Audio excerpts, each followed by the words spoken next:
Man versus Slug. As promised, this week we're going to be doing a review of the economics of growing your own veg. Sadly, I can't get in the greenhouse because of the jungle that is the greenhouse now, so I'm going to be doing that digitally, which means you won't get to see my pretty face, which you're probably not too disappointed about. Stick around till the end of the video and we'll come back and have a look at the vegetable patch 1 week later to see what changes have happened. The first month or so was mostly costs. We had to buy some sleepers to build a new raised bed. They came in at a cost of £240. We then built a path around the raised beds to make it easier to work with, and we took advantage of a bit of free cycling, getting those for no cost from a neighbour. Although we had quite a lot of soil from our old raised beds, we did need to buy a bulk bag of compost to top up the raised beds to the full height. It's been really nice working with new compost though. But that did come at a cost of £75.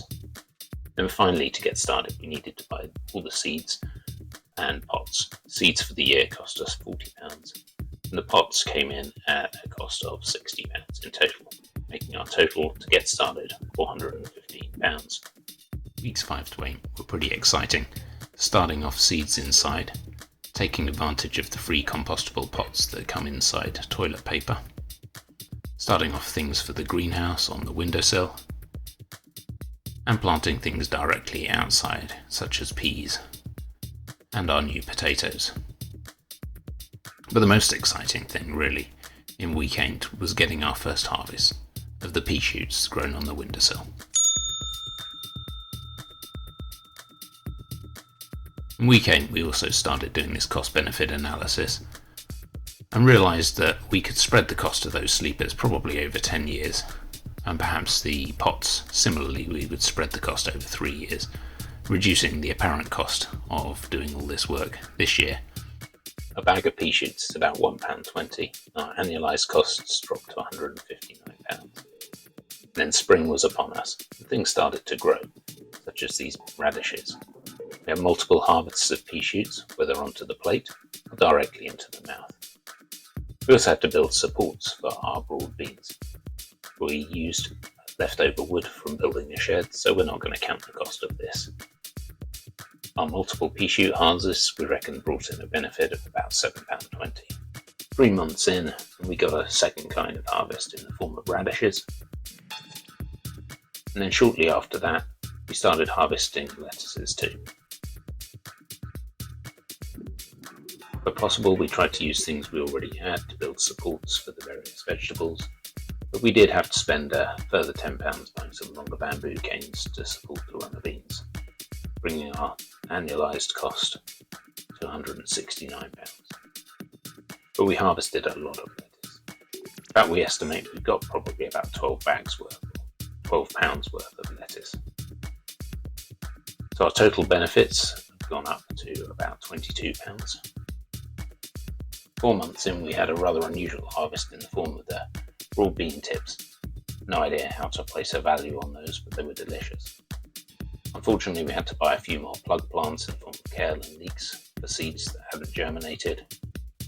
We continued harvesting radishes in the lower raised bed and planting new vegetables.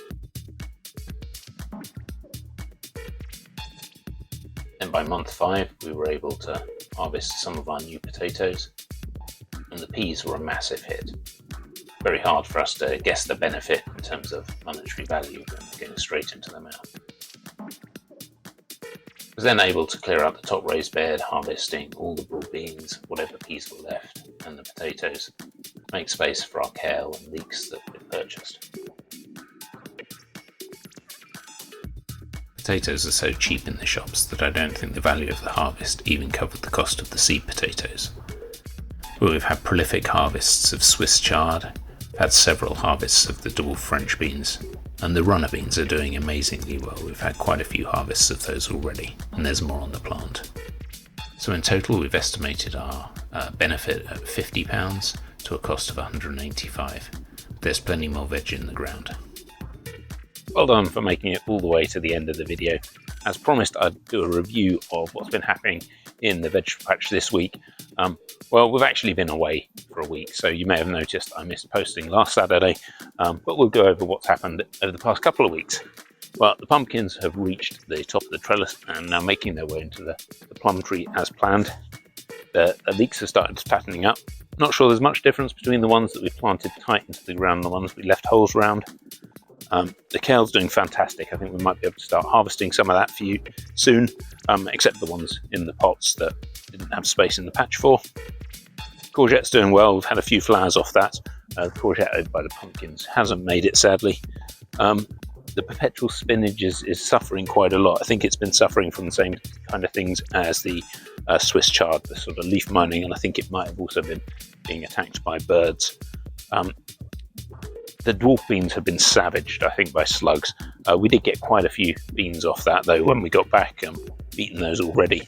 And the runner beans have been doing fantastic. We have loads and loads of runner beans and some really long ones this year. And the peas are doing nicely. They've started flowering. They're maybe not as dense as I hoped, but we should be getting some orange 2 off those soon. And somewhere down in there, we've got a few turnips that are starting to sprout. Next week's going to be more of a normal video, looking at some of the tasks that we needed to do to catch up while we've been away. Thanks for watching.